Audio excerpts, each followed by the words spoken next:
느헤미야서 4장 15절에서 20절 말씀까지.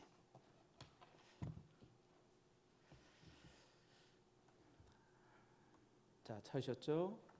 4장 15절에서 20절이다. 교독하겠습니다. 우리의 대적이 우리가 그들의 의도를 눈치챘다 함을 들으니라. 하나님이 그들의 꾀를 폐하셨으므로 우리가 다 성에 돌아와서 각기 일하였는데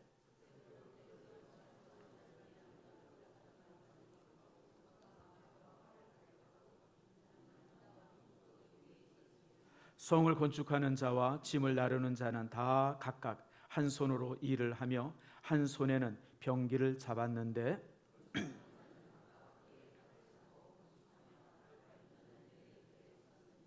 내가 귀족들과 민장들과 남은 백성에게 이르기를 이 공사는 크고 넓음으로 우리가 성에서 떨어져 거리가 먼즉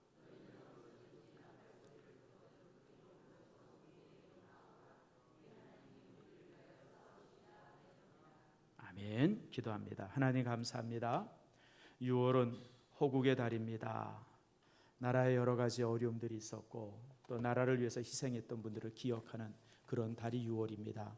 우리가 6월을 맞이하면서 우리가 이제 특별히 새벽 예배를 이제 그렇게 드렸으며 또 이 6월 달 전체가 우리 정말 나라와 민족을 위해서 우리가 기도하고 또 우리가 어떻게 우리가 사랑해야 하는지를 우리가 살펴봅니다.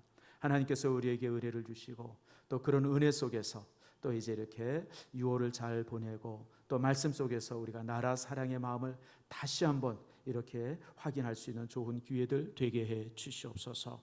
고마우신 아버지 하나님, 거룩한 주일 말씀을 들을 때 우리의 마음의 문을 열어주시고 하나님의 말씀에 살았고 운동력이 있으므로 그 말씀이 우리를 새롭게 하며 변화시키는 놀라운 역사 이루어 주시옵소서. 주 안에 감사드리며 말씀을 듣는 모든 성도들이 집중할 수 있도록 우리 마음에 감동을 주시기를 원하며 예수님의 이름으로 기도드립니다. 아멘. 우리가 6월 한 달을 걸치면서 느헤미야서를 가지고 우리가 이제 새벽 예배에 말씀을 나눴습니다.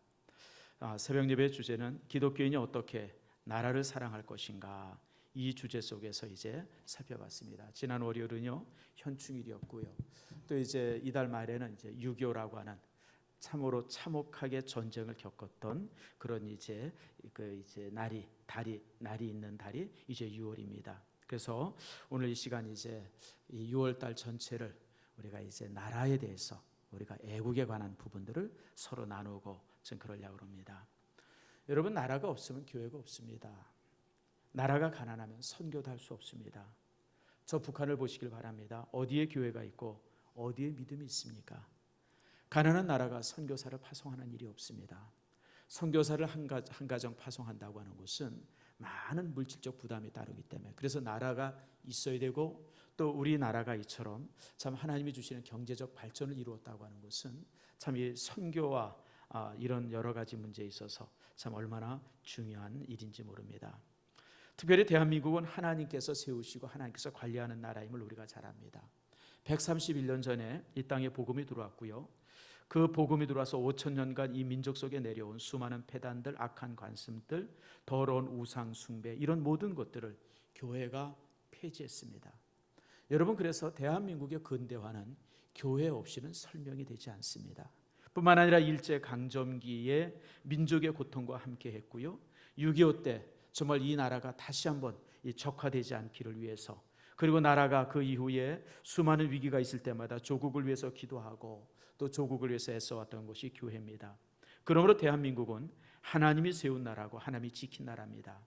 바로 이 믿음을 물려받은 것, 교회를 나라를 사랑하는 이 믿음을 물려받은 그 이제 신앙의 전통이 우리 모두에게 있음을 보게 되어집니다. 새벽에 제가 수없이 말씀을 드린 것처럼 기독교, 다시 말하면 복음에는 국경이 없습니다. 여러분, 복음에는 국경이 없어요. 그래서 복음을 들고 우리가 사마리아와 땅 끝까지 나아가야 합니다. 복음에는 국경이 없기 때문에 그렇습니다. 그러나 그리스도인들에게는, 모든 그리스도인에게는 조국이 있습니다. 그렇기 때문에 참된 그리스도인이라고 하면 나라를 사랑하고 애국하는 것이 그 신앙의 본질입니다. 놀라운 사실은 대부분의 그 성경에 나와 있는 이 신앙의 어떤 이 인물들은 언제나 나라를 사랑하는 애국의 앞장을 서왔음을 봅니다. 모세가 그랬고요, 이사야가 그랬고, 예레미야나 에스겔, 다니엘, 호세아, 아모스, 미가, 에스더, 느헤미야, 심지어는 예수님도 자기 민족을 얼마나 사랑했는지 몰라요. 예수님도. 사도 바울도 그랬고, 이처럼 자기가 태어난 땅, 그리고 자기가 자란 땅을 사랑하고 살았습니다. 이처럼 모든 신앙의 선진들은요, 믿음이 나라 사랑이고, 나라가 이 나라 사랑이 믿음이라고 하는 이 공식을 한 번도 잊어버리지 않았고, 이것이 이제 사실은 기독교의 전통으로 쭉 2000년간 내려왔습니다. 세상에 사는 기독교인들은 두 왕국에 살고 있습니다. 이 사실을 이제 가장 먼저 제시한 사람이 어거스틴이고요, 어거스틴의 두 왕국론을 잘 발달시킨 사람이 종교개혁자인 마틴 루터입니다. 그래서 이 두 사람들의 이렇게 책들을 이렇게 보면서 참 성경에서 말씀하고 있는 그런 부분들을 우리가 보게 되어지죠. 사람들은 이제 기독교는 두 왕국에 살고 있는데, 첫 번째 왕국이 어디냐면요, 하나님의 나라, 영적 나라입니다. 다시 말하면 하나님의 거룩한 통치를 받는, 보이지 않는 영적인 나라, 그 나라 속에서 우리가 살고 우리는 그 나라의 시민이 됩니다. 그래서 여러분, 우리는 영적인 하나님의 나라의 시민이라고 하는 것을 여러분 잊지 말길 바랍니다. 하나님께서 이 나라를 세우셨고요, 하나님께서는 이 나라를 어떤 칼이나 무력으로 통치하는 것이 아니라 하나님의 말씀을 가지고 통치하십니다. 그래서 여러분, 이 나라는 하나님께서 자신의 은혜와 말씀을 가지고 통치하고, 그 속에서 하나님의 백성들이 의로워지고 구원받기를 위해서 이제 이렇게 하나님께서 이렇게 다스리시죠. 그래서 하나님께서는 설교자에게 말씀을 위임하고요, 그리고 이제 이 의를 관리하도록 합니다. 그래서 이것이 바로 우리가 살고 있는 영적인 나라, 우리는 하늘의 시민권을 가지고 있고 하늘의 시민권자로서 이 땅에서 살아가고 있습니다. 이게 우리가 사는 이제 영적 나라입니다. 그러나 또 하나의 나라가 있습니다. 그것은 세상의 나라입니다. 대한민국, 미국, 일본과 같이 눈에 보이는 영토를 가지고 있고 다스리는 사람들이 있는 그런 이제 나라죠. 하나님께서는 이 나라를 이제 이렇게 다스리시는데, 근데 하나님께서 이 나라를 다스리는 방법은 이제 이렇게 무력을 통해서, 힘을 통해서 다스리십니다. 다시 말하면 이 영적인 나라는 영생이 목표가 되어지고 말씀을 가지고 다스리지만, 그러나 세상의 나라는 세상 사람들이 바라보는 선의 기준이 되도록 세상에서 바라보는 어떤 그 의의 기준 속에서 나라를 다스리게 합니다. 그래서 하나님께서는요, 그런 모습으로 세상의 나라를 다스립니다. 그러므로 여러분 기억하세요. 이제 어거스틴의 두 왕국론에는 좀 문제가 있습니다. 뭐가 문제가 있냐면, 어거스틴의 두 왕국론은 하나님께서는 아벨을 통해서 의의 나라를 세우시고 가인을 통해서 세상의 나라를 세우셨다. 그래서 두 나라는 아주 다른 나라고 통치가 다른 것처럼 이렇게 설명을 하고 있는데, 마틴 루터는 그렇게 소개하고 있질 않아요. 마틴 루터는 세상의 나라 또한 하나님의 통치 안에 있다라고 가르칩니다. 하나님께서는 세상의 주권자들을 주관하시고 세상의 주권자들이 그 선이나 의나 세상에서 바라보고 있는 그 의를 그들의 힘과 무력을 통해서 다스리도록 하나님께서 그렇게 이제 허락을 하신다고 하는 겁니다. 그래서 여러분, 마틴 루터를 통해서 이렇게 완성된 두 왕국론의 중요한 주점은요, 영적인 나라도 하나님의 영역이지만 세상의 나라도 하나님의 영역이라고 하는 거예요. 세상의 나라가 사단의 영역이거나 어떤 그 죄의 영역이 결코 아니다라고 하는 것을 마틴 루터가 그 두 왕국론에서 이제 선언하게 되어집니다. 여러분, 여기에 있어서 이제 우리 아주 중요한, 우리 이제 개신교도들이 갖는 중요한 사상을 갖게 되어집니다. 하나님께서는요, 영적인 나라에 관심이 있는 것처럼 세상의 나라에도 동일한 관심을 가지고 있고요, 동일한 방법으로 세상을 통치하십니다. 여러분, 그러므로 우리가 이 세상의 나라, 지금 우리 대한민국이라는 정부나 대한민국에 가지고 있는 어떤 다스림이나 국회의원이나 대통령이나 이런 사람에게 우리가 지극히 관심을 가져야 되고 우리가 기도해야 할 이유는 세상의 나라 또한 하나님이 다스리기 때문에 그래요. 과거의 세상의 나라는 사단이 다스린다고 생각을 했어요. 죄의 왕국이라고 생각했어요. 아니에요, 여러분. 세상의 나라도 하나님이 다스리십니다. 그게 사도 바울의 사상이고요. 그리고 그 사상을 이렇게 확대시킨 것이 이제 마틴 루터죠. 그래서 여러분, 영적인 나라도 하나님의 나라고 세상의 나라도 하나님의 나라이기 때문에 두 왕국에 충성하는 것, 하나님의 나라에 충성하고 세상의 나라에 충성하는 것, 그것이 바로 믿음이라고 하는 거예요. 그래서 여러분, 좋은 믿음의 사람, 건강한 믿음의 사람은 세상의 나라에도 똑같이 충성하고 똑같이 세상의 나라도 염려하고 세상의 나라를 위해서 했었어요. 물론 자기가 속해져 있는 세상의 나라가 악한 길을 갖고 있다면 반대이죠. 예를 들면 제2차 세계대전이 일어났을 때 히틀러가 온 유럽을 이렇게 이제 전쟁의 포화로 인해 가지고 그냥 온 유럽을 그렇게 학살했을 때 독일의 양식 있는 그리스도인들은 히틀러를 반대했습니다. 특별히 그들은 고백교회라고 하는 모임을 통해서 모든 이 양식 있는 그리스도인들은 보네퍼를 중심으로 해서 그들이 모여가지고 히틀러를 반대하고 히틀러가 정권을 잡지 못하도록 애쓰고 그리고 이제 그들이 일으킨 전쟁에 대해서 반대하고 그래서 대부분의 그 사람들이 감옥에 갇혔어요. 그래서 감옥에 갇히고 그러니까 여러분 2차 대전을 일으킬 때 독일에는 양식 있는 그리스도인들은 히틀러를 반대했어요. 여러분 그러므로 우리가 우리의 정부가 악한 정부다라고 하는 것이 분명하면 거절하고 반대해야 됩니다. 자, 예를 들면 또 2차 대전이 끝난 다음에 동유럽의 수없이 많은 나라들이 이제 공산국가가 되어지잖아요. 루마니아가 그랬고요, 유고슬라비아가 그랬고요, 헝가리가 그랬고요. 그럴 때 그 공산당의 이 통치 밑에서 동독도 마찬가지예요. 자신의 이 공산주의가 잘못됐다고 하는 것에서 끊임없이 투쟁했던 곳이 어디냐면 교회입니다. 교회가 끊임없이 이 공산당에 반대를 했어요.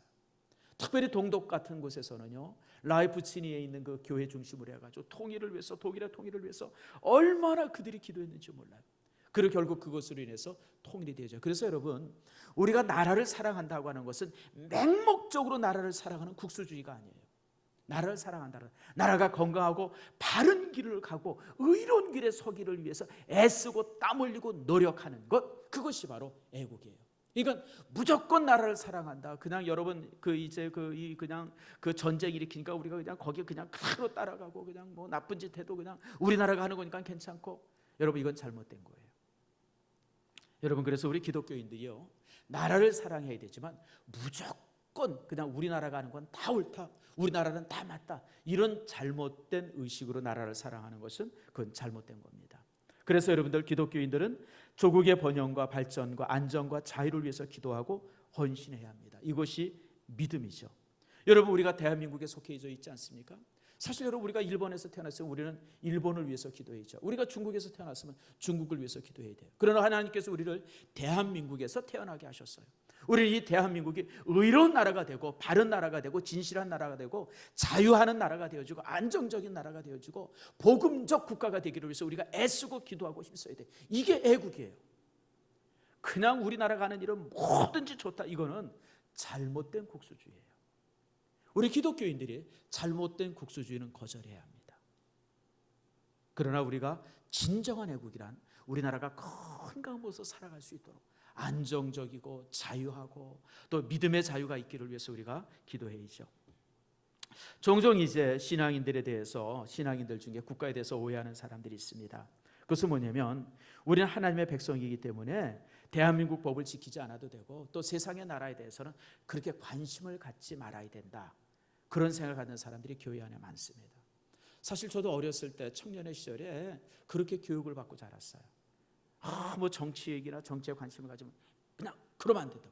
예수 믿는 사람이 그냥 신앙에만 관심 갖고 정치에는, 그래서 심지어는 어떤 정치인은, 어떤 그 교회 장로님이나 이런 분들은 전혀 이 투표하러 가지 않아요. 왜 투표하지 않냐 그러니까 그것은 세상 사람들이니까 우리가 관심 가지면 안 된다. 아니에요 여러분. 잘 기억하세요. 교회와 국가는 하나입니다. 교회와 국가가 분리되지 않습니다. 가정이 확대되면 교회가 되는 것이고요, 교회가 확대가 되면 여러분 나라가 되는 것이에요. 이것이 구약 성경에서 일괄적으로 우리에게 보여주는 사상입니다. 그러므로 나라를 사랑하는 것이 교회를 사랑하는 것이고 교회를 사랑하는 것이 내 가정을 사랑하는 거예요. 그래서 여러분들 가정과 교회와 그 다음에 이제 국가라고 하는 것은 단위만 다를 뿐이지 내용은 같은 거예요. 모두가 하나님이 다스리고 하나님이 통치하는 곳이에요. 그러므로 우리 믿음의 사람들은요, 끊임없이 우리나라가 건강한 나라, 바른 나라, 복음 안에서 정말 융성한 나라가 되기로 해서 애쓰고 기도하고 힘써야 돼요. 이 일을 가장 잘한 표변적인 사람이 바로 느헤미야입니다. 제가 새벽 예배 때 느헤미야를 본 것은, 느헤미야는 바로 이제 그 교회가 곧 국가고, 국가가 곧 교회고, 그리고 국가가 세워지는 것이 교회가 세워지는 것이고, 국가가 흥왕해지는 것이 하나님의 나라가 흥왕해진다고는 분명한 믿음을 가지고 사역했던 사람, 그가 바로 느헤미야입니다. 그래서 느헤미야서는 그런 면에 있어서 우리에게 굉장히 중요한 의미를 가져다 줍니다. 느헤미야는요, 정말 망한 나라를 다시 재건하기로 해서 애썼던 사람입니다. 여러분, 이스라엘이라는 나라는요, 다윗에 의해서 이렇게 이제 원래는 이제 사울에 의해서 이제 시작이 되어졌고, 다윗과 솔로몬의 시대 때 가장 왕성한 나라가, 그래서 이스라엘은 한 100여 년 동안 중동 지역의 최고의 패자가 되어집니다. 그러다 이제 솔로몬 사후부터 이제 이스라엘의 국가들이 조금 약해지죠. 약해지면서 결국 한 300년 정도 역사를 지속하다가 결국 이제 바벨론에 의해서 멸망을 당합니다. 멸망을 당하고 나서 이제 나라가 거의 폐허가 되어져. 예루살렘에 사는 사람들 몇 명 없고요. 그 다음에 이제 또 수십만의 사람들이 포로로 붙잡혀가지고 바벨론 강가에서 이제 노예로 살았어요. 그러던 중에 이제 고레스라고 하는 사람에 의해서 이제 다시 나라를 세워라, 고향으로 돌아가라 그런 칙령이 이제 발표가 되어지면서 수십만의 사람이 또 이제 고향으로 돌아가서 예루살렘을 재건을 하기 시작합니다. 근데 여러분, 이게 쉽지가 않아요. 이미 예루살렘은 폐허가 되었고요. 이제 거기까지 갔지만 이 사람들이 다 자기 살기가 급급한 거예요. 그러니까 이 사람들은 와서 수십만의 수백만의 사람들이 이제 와서 살긴 하지만 너무 나라가 아주 고통스럽고, 나라가 정말 연약하고 정말 나라답지 못한 그런 모습이 되어진 거예요. 그래서 그 말씀을 들었던 느헤미야가 자기 조국의 흥황을 위해서, 나라가 다시 세워짐을 위해서 정말 애쓰고 또 애쓴 것에 대한 기록이 느헤미야서예요. 그래서 느헤미야서 주제는 뭐냐면, 나라가 교회고 교회가 나라다. 세상의 나라, 이스라엘이라고 하는 나라가 곧 하나님의 나라다. 이것이 느헤미야의 주제입니다. 그러니까 느헤미야는 예루살렘이 다시 세워지고 예루살렘의 유대인들의 국가가 다시 만들어지는 것이 하나님의 국가가 세워지는 것이, 하나님의 나라가 세워진다라고 믿었던 사람이 느헤미야입니다. 그래서 이제 그 일을 위해서 저가 이렇게 애쓰고 노력하고 수고했는데, 그 노력에 대한 전체 기록이 느헤미야서입니다.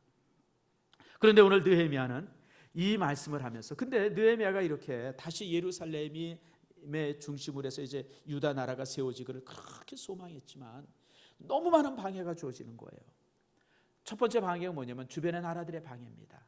그 당시 이제 유대 나라 북쪽에 이제 그 사마리아라고 하는 나라가 세워져 있었는데, 그 나라의 총독들, 그 다음에 아라비아에 있는 나라들, 그 주변의 국가들이 예루살렘을 중심으로 해서 유대인들이 다시 나라를 세운다라고 하는 소식을 들었을 때 말할 수 없이 핍박하는 거예요. 군인들을 보내고 암살자들을 보내고 막 위협하고, 그 다음에 심지어는 이 왕한테 그 모함하는, 지금 느헤미야가 총독으로 왔는데 저게 지금 총독에 있는 게 아니라 다시 그 유대인들의 나라를 건설해서 왕에게 반역을 꾀합니다. 이런 음모의 편지를 보내고, 아무튼 그냥 말할 수 없이 방해를 하는 거예요.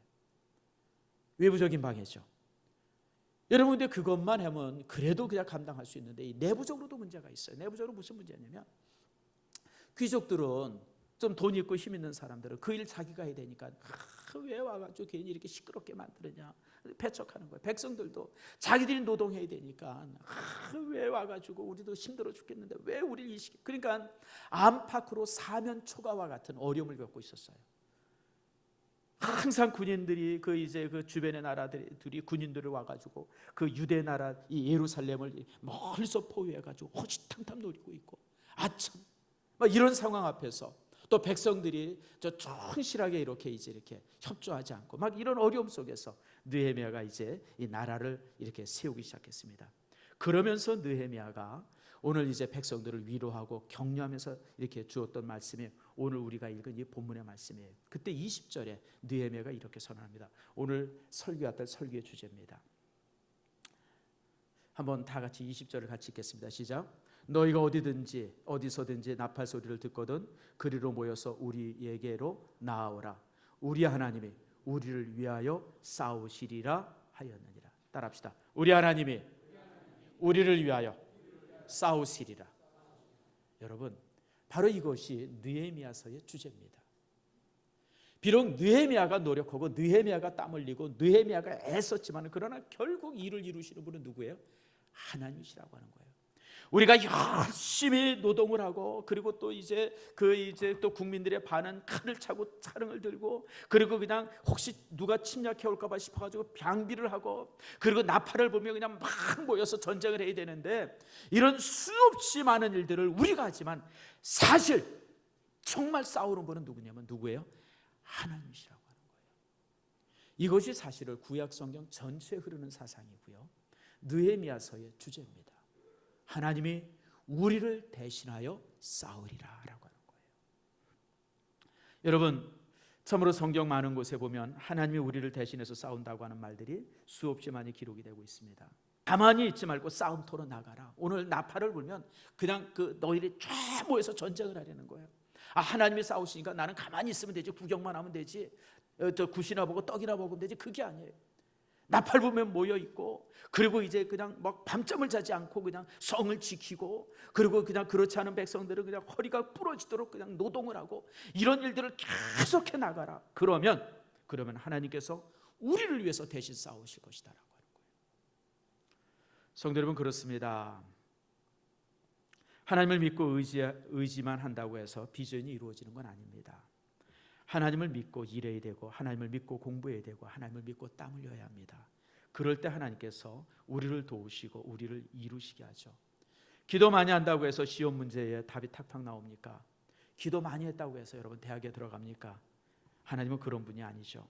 하나님은 우리가 우리 안에서 스스로 열심히 노력할 때 그때 하나님께서 우리를 도와주시지 그렇지 않으면 돕질 않죠. 그래서 오늘 이 시간에 하나님께서 어떻게 하면 우리를 대신해서 싸워주시는가, 이 사실을 함께 나누려고 그래요. 사실 하나님이 우리를 대신해서 싸운다고 하는 것이 구약 전체의 사상이기 때문에 실제 그렇게 전쟁을 해왔습니다. 그래서 이스라엘 민족은 전쟁할 때 항상 맨 앞에 제사장들이 법궤를 들고 서 있었어요. 법궤라고 하는 것은 하나님이 그곳에 현존한다고 하는 그 어떤 그 상징적 의미가 있거든요. 그런데 홈니와 비누아스 같은 사람은 법궤를 들고 나가서 전쟁을 했다가 결국 패해가지고 두 사람이 죽고 법궤를 블레셋에서 빼앗깁니다. 그래서 수십 년 동안 법궤가 블레셋 땅에 거한 적이 있었어요. 이게 무슨 얘기냐면 무조건 하나님께서 그냥 우리를 위해서 싸운다 생각을 해가지고 그냥 법궤 들고 나가고 그래서 전쟁에서 승리하는 게 아니에요. 하나님께서 우리가 나라를 위해서 국가를 위해서 노력하고 수고하고 땀 흘릴 때 무조건 돕는 것이 아니라 몇 가지 조건이 갖추어질 때 하나님께서 항상 우리를 도와주셨다고 하는 사실이에요. 느헤미야서는 우리에게 그걸 가르쳐줘요. 그러니까 하나님이 우리를 도우시는데, 하나님이 우리를 대신해서 싸우시는데, 하나님이 우리의 삶에 승리를 주시는데 우리가 하나님 앞에 가져야 될 삶의 자세가 있는 거예요. 그 자세를 가질 때 하나님이 우리를 도와주시는 거예요. 실제 지금 우리나라가 많은 위기 속에 있는데 우리가 이 사실을 지금 우리가 배워야죠. 그러면 어떻게 할 때 하나님께서 우리나라를 도우시느냐라고 하는 거예요. 우리를 돕느냐? 첫 번째는요, 조국을 사랑할 때 하나님이 도우십니다. 우리가 우리나라를 사랑해야 돼요. 우리나라를 지극히 사랑해야 돼요. 여러분, 내가 우리나라를 사랑하지 않는데 누가 우리나라를 사랑해 줍니까? 개인적으로도 그래요. 내가 나를 사랑하지 않으면 누가 나를 사랑해 줘요? 저는 예전에 여자들이 성형수술하는 것에 대해서 조금 부정적이었었어요. 근데 저는 요즘에 긍정적입니다. 찢을 것 찢어보고 깎을 것 깎아보라 그래요. 여러분들 돈 있으면 해보라 그래요. 왜냐하면 그것 해가지고 내가 자존감이 올라간다 그러면 여러분 얼마든지 찢어도 되고 뭐 깎아도 돼요. 근데 너무 장난 많이 하되 이상스럽게 해가지고 다니는 거는 여러분 조심해야 돼요. 여러분 에스더서 가만히 보세요. 그 에스더서에 보게 되면요, 왕이 왕비를 구하기 위해서 여인들을 모집을 하고 1년 동안 스스로 자신을 단장하게 만들어요. 근데 거기에 누가 뽑혔냐면 에스더가 뽑혔어요. 여러분 에스더가 가만히 시골 처녀처럼 하고 있었겠어요? 성경에 보면 에스도 다른 여인들과 똑같이 1년 동안 자세를 말할 수 없이 아름답게 가꿨어요. 그리고 왕 앞에 딱 서니까요, 왕이 그냥 한눈에 반해서 한눈에, 그냥 다른 여자들은 눈에 차지도 않았어요. 그래서 에스더가 그냥 한눈에 차가지고 왕비가 되잖아요. 무슨 얘기냐면 내가 나를 사랑할 때, 내가 나를 가꿀 때 하나님이 내게 기회를 주는 거예요. 아무렇게나 하고 다니고 말입니다. 그냥 무슨 그냥 월남치마 입고 다니고 그냥 무슨 그냥 김치 넣으면서 퍽퍽 나게 하고 다니고 누가 그 사람을 사랑하겠어요? 그래서 여러분, 사람이 그래요. 내가 나를 사랑해야 다른 사람도 나를 존중해 줍니다. 내가 내 가족을 사랑할 때 다른 사람들도 내 자녀들을 사랑해 줘요. 아주 중요한 권리예요. 내가 우리나라를 사랑할 때 다른 사람도 우리나라를 사랑해 주는 거예요. 여러분, 나는 참 싫은 사람이에요. 나라에 실망해서 이민 갔다. 종종 이런 기사가 실려요. 무슨 천안함 사건에 실수 이렇게 실망해서 이민 갔다. 무슨 세월호 사건에 실망해서 이민 갔다. 난 그런 사람들 보면서 아유, 잘 갔다. 정말 잘 갔다. 다시는 오지 말아라. 제가 그래요. 자, 여러분, 우리가 성장해 보면 부모님께 실망할 때 있잖아요. 여러분, 부모님께 실망한다 그래서 부모님 바꿀 수 있어요? 우리 여기 아들들, 부모님께 실망 안 해본 사람 있어요? 다 실망하죠. 어렸을 때는 부모님이 최고인 줄 알았는데 나이가 들어서 철들고 보니까 우리 부모님이 별 볼 일 없다는 걸 알아요. 근데 별 볼 일 없다는 사실을 알고 나서 그때 부모님을 바꿔요. 이건희로 바꾸든지 이재룡으로 바꾸든지 무슨 여러분, 아니잖아요. 여러분, 비록 부모님이 연약하고 부족해도 부모님은 나를 낳아주시고 키워주신 분이에요. 끝까지 보호하고 지켜야 돼요.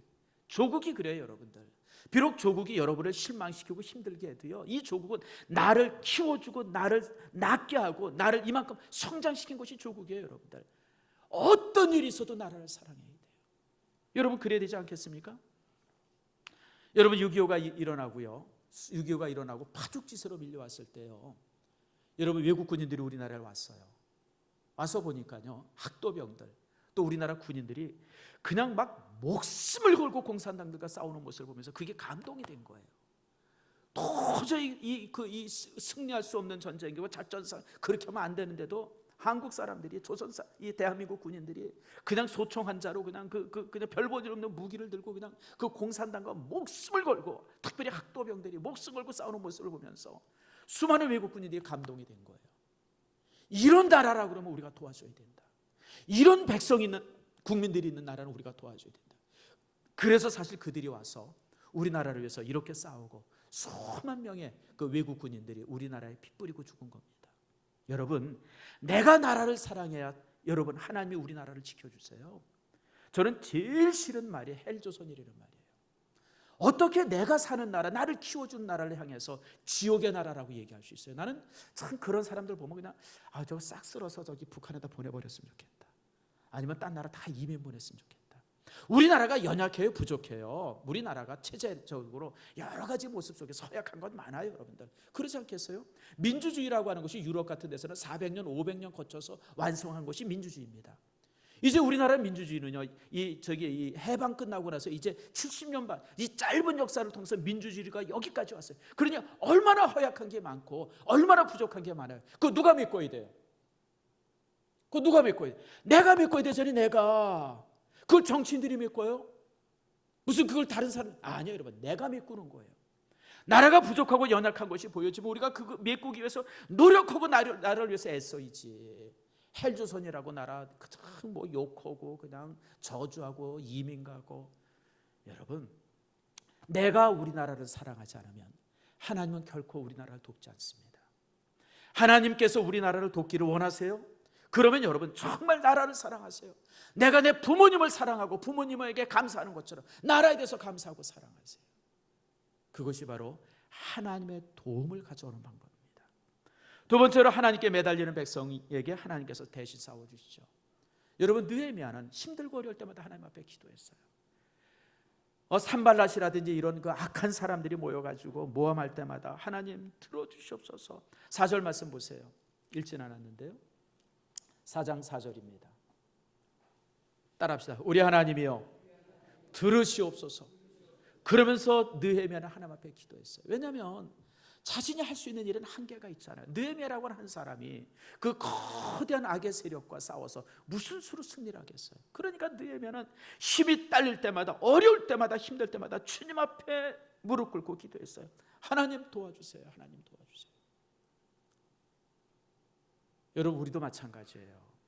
지금 우리가 마주하고 있는 악들이 얼마나 큽니까? 거대한 악들이 있잖아요. 재벌들의 악이 있고요. 또 무슨 악이 있어요? 정치의 악이 있고요. 이 사회 안에 구조적인 악이 있어요. 우리가 아무리 해보려고 해도 이렇게 바꿀 수 없는 구조적인 악이 이 사회 안에 있잖아요. 뭐 그뿐입니까, 여러분들? 우리를 둘러싸고 있는 나라들이 세계 최강국이에요. 여러분, 대한민국이라는 나라가 참 힘든 나라예요. 세계 4대 강국이 지금 우리를 삥 둘러싸고 있어요. 미국 있죠? 동쪽에 누가 있어요? 일본 있죠? 북쪽에 누가 있어요? 소련 있죠? 서쪽에 누가 있어요? 중국이 있잖아요.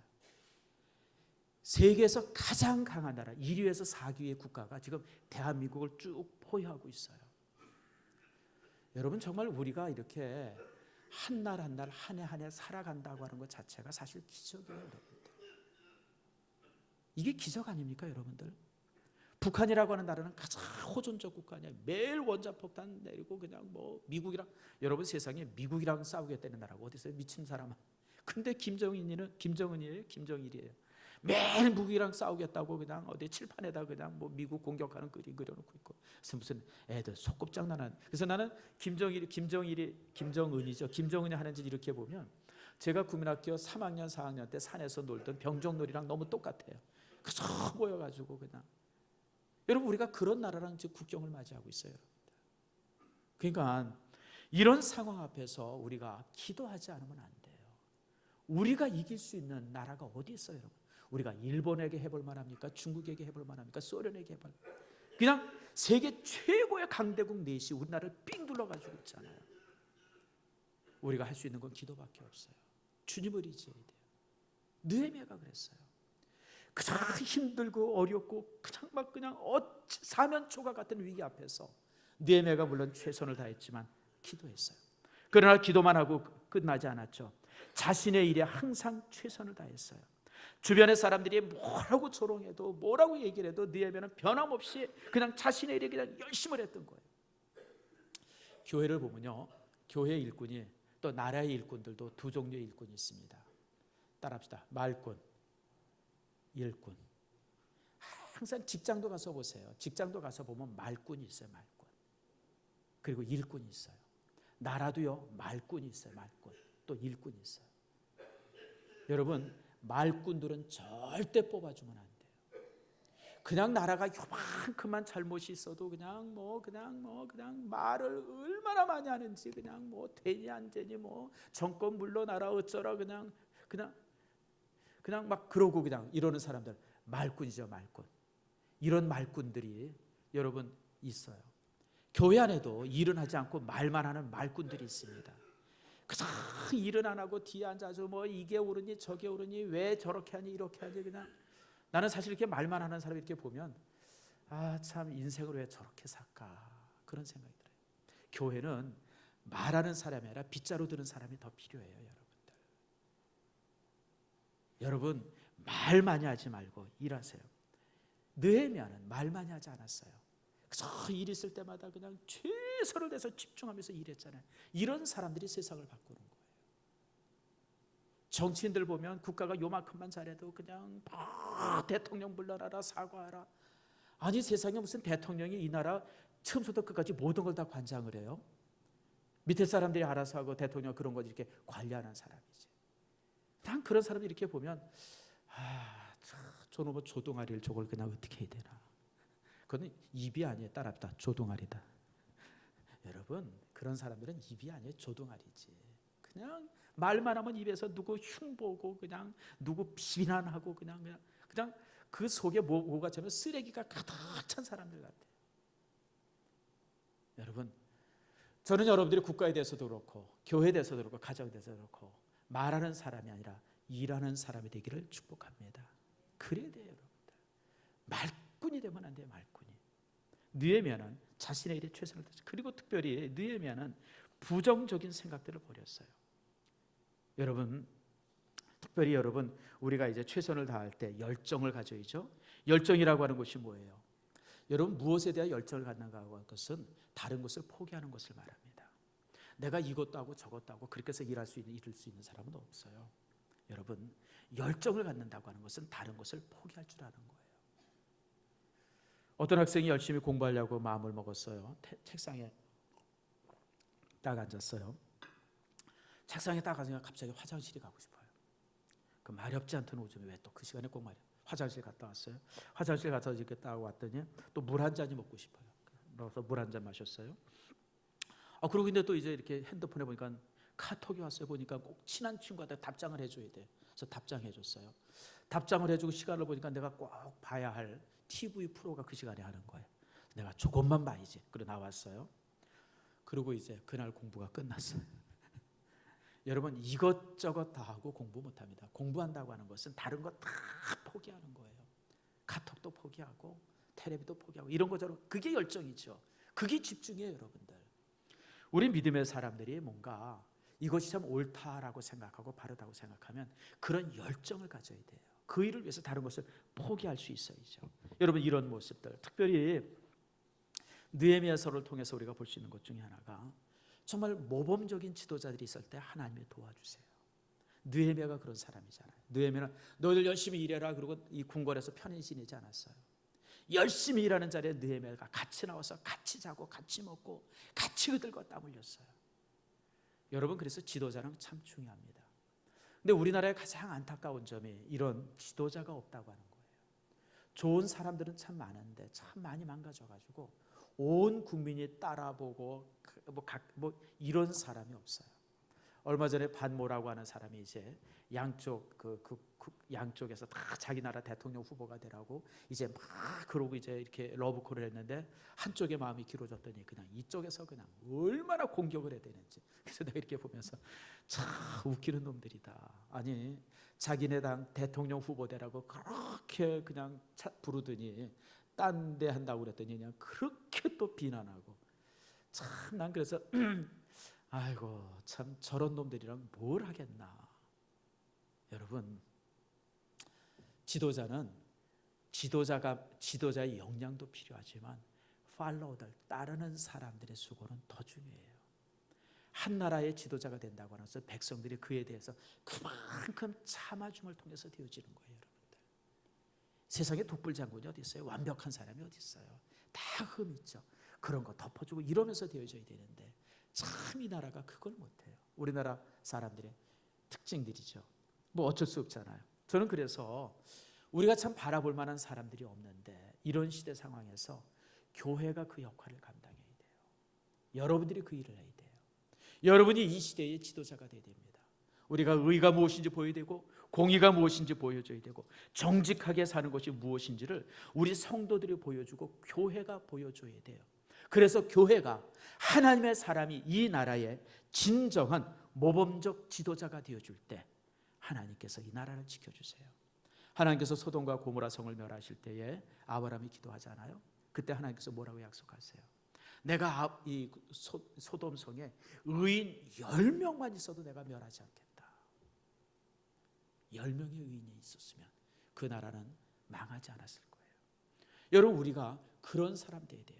우리가 다른 사람이 뭐 이렇게 바라볼 때 뭐 훌륭하다 어쩌다 그런 소리 듣지 않더라도 하나님 보시기에 이 나라를 튼튼히 지킬 수 있는 의인열이 우리가 되어지면 여러분, 대한민국은 하나님이 지켜주십니다. 말씀을 맺습니다. 참, 우리가 어려운 시대를 살고 있어요. 중국이라고 하는 나라는 동북공정이라고 하는 숨은 야욕을 드러내면서 뭐 발해사라든지 고구려사라든지 다 지금 중국 역사에 포함시키고 있습니다. 여러분, 지금은 이제 중국이 다른 나라랑 이렇게 붙어 싸우느라고 막 이렇게 이제 그러지 않죠. 조금 이제 남쪽에 있는 섬들 이런 거 저런 것들이 이제 정리되면요, 이제 마라도 가지고 시비할 겁니다. 여러분, 우리 중국이랑 얼마 남지 않았어요. 앞으로 5년 10년 안에 무역의 부분들 속에서 충돌할 수 있는 가능성이 굉장히 많습니다. 남쪽 중국 아이들이요, 저기 지금 이 하노이 앞바다도 지네 땅이라고 그러는데 여러분, 제주도 앞바다 같은 건 눈에도 안 차죠. 여러분들, 실제 우리나라가 굉장히 어려워요. 여러분 일본과도 맞아요. 일본은 세계 제2의 경제대국 아닙니까? 경제적으로도 우리가 대립하지만요, 끊임없이 일본 사람들이 독도는 지네 나라라고, 지네 땅이라고 그러잖아요. 1년에 한 번씩 꼭 일본의 군함들이 독도로 이렇게 들어왔다 나간다 그래요. 그래서 제가 이제 해군에 아는 사람이 있어가지고 제가 들었어요. 그리고 이 들어갔다 나온 것을 꼭 일지에다 남긴답니다. 자기네 나라 땅이니까, 자기네 나라 땅인데 한국 사람들이 강제로 점령했기 때문에 다시 자기네 나라가 왔는데 방해해서 들어가지 못했다라고 하는 사실을 꼭 그 항해 일지에 남긴답니다. 지금까지도 계속 그러고 있다 그래요. 매년 꼭 와서. 그럼 또 이제 우리나라 해군들이 가가지고 그거 경비하고, 그리고 이제 그 서로 이제 대치하고. 여러분, 앞으로 독도 문제 때문에 세계 최강의 일본 해군과 대한민국 해군이 맞붙을 수 있는 가능성이 있어요. 실제 우리나라는요, 경제도 마찬가지지만 군사적으로도, 뭐 북한은 더더욱 말할 수도 없고, 저놈들이 언제 미친 짓 할지 우리가 어떻게 알아요? 우리가 특별히 일산도 이 걱정이 많습니다. 북한 무기들이 이 고물이 돼가지고 서울을 향해서 쏘면요, 이게 중간에 또 떨어질까봐 이쪽에. 이게 성능이 좋아가지고 서울까지 가면 큰 문제가 없는데, 이게 성능이 나빠가지고 이 중간에 떨어지면 어떡하나, 이게 걱정이 많아요. 아무튼 여러분들, 우리가 이런저런 어려움들이 많고 참 고민들이 많아요. 여러분, 이럴 때 우리가 가질 수 있는 믿음은 딱 하나입니다. 하나님이 우리를 위해서 싸우시리라라고 하는 믿음입니다. 여러분, 그거 외에는 방법이 없습니다. 사실은 저도 나름대로 이렇게 이런저런 생각 다 해보지만 결국은 하나님이 우리를 위해서 싸워주셔야 통일도 되고요, 이런 경제적으로 군사적으로 이런 어려움 속에서 우리가 이겨나갈 수 있어요. 여러분, 경제는 지금 얼마나 위기입니까? 지금 중국이 우리 코앞까지 따라왔다고 그러잖아요. 얼마 전까지만 해도 중국 아이들은 한국 제품들 그냥 베껴서 이렇게 팔아먹는 것에 그게 일이었었는데, 이제는 중국 스스로가 지금 한국과 경쟁할 만한 이런 전자제품들을 만들어내잖아요. 제가 얼마 전에 킨텍스 거기에 가봤어요. 가봤더니요, 중국제 TV들이 있어요. 중국제. 아니, 지금 대한민국이 어떤 나라인데 중국제 TV가 걸려 있어요? 중국 TV가 지금 이렇게 우리나라에서 지금 팔리고 있어요. 지금 여러분, 중국이 코앞까지 따라왔어요, 여러분. 근데 중국이 얼마나 경제대국입니까? 얼마나 돈이 많습니까? 심각하죠. 우리나라 옛날에 펜텍이라고 하는 이 휴대폰 회사가 위기가 돼가지고 판다 그랬을 때 중국이 안 샀어요. 펜텍은 사실 우리나라에서 휴대폰 만드는 세 번째 큰 회사잖아요. 삼성, LG, 3위가 펜텍이에요. 근데 펜텍을 중국이 안 샀어요. 왜 안 샀는지 아세요? 그 정도 기술은 다 가지고 있다는 거예요. 펜텍이 가지고 있는 기술은 이미 중국이 다 가지고 있기 때문에 쓸모가 없대요. 그래서 안 샀어요, 여러분들. 지금 우리나라가 이 정도로 경제적으로 정말 심각한 위기 속에 있어요. 군사적으로는 말할 것도 없이. 여러분, 이 위기 속에서 우리가 할 수 있는 것은 기도밖에 없고요, 하나님이 우리를 대신해서 싸울 것이라고 하는 이 믿음밖에 없어요. 이 믿음 속에서 제가 말씀드린 것처럼 최선을 다해야 되고, 정말 하나님께서 우리를 도울 수 있도록, 정말 우리가 이 나라를 사랑하고 정말 주어진 일에 대해서 우리가 힘을 다할 때 결국은 하나님께서 우리를 대신해서 싸워주세요. 그렇게 되어질 때 우리가 이 어려움을 이길 수 있고요, 우리나라가 정말 복음적 평화 통일을 이룰 수 있습니다. 이 축복이 저와 여러분 세대에 이루어지고, 그래서 더 좋은 나라를 우리 다음 세대에 물려줄 수 있는 우리가 되어지기를 축복합니다.